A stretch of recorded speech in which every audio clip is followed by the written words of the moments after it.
The Vivo V7 comes with a 16MP camera on its back with a f/2.0 aperture lens and a LED flash.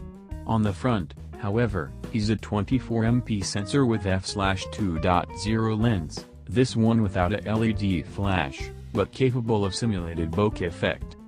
The camera app interface is simple, yet functional and will be familiar to anyone who's picked up an iPhone.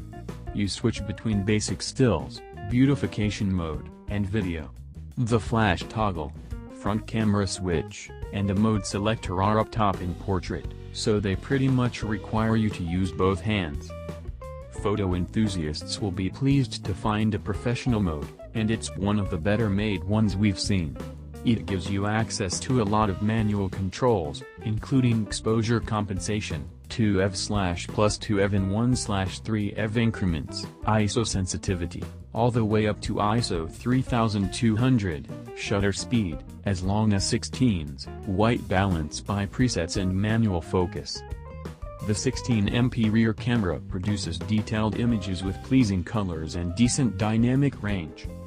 Colors are pleasantly saturated, a little warm too, but in a good way.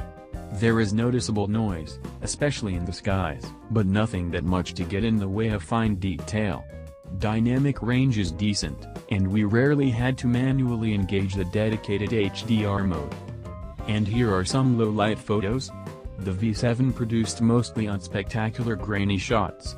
There is lots of noise, average detail, and the autofocus sometimes misses the target. Still, we guess these should do for the social networks. But if you take the time to make full use of the manual mode in low light by propping the phone on a tripod, you can shoot some really nice pictures such as the sample we snapped for you at ISO 100 and shutter speed of 4s.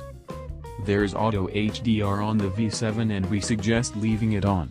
We found it very smart as it fires an HDR shot whenever necessary.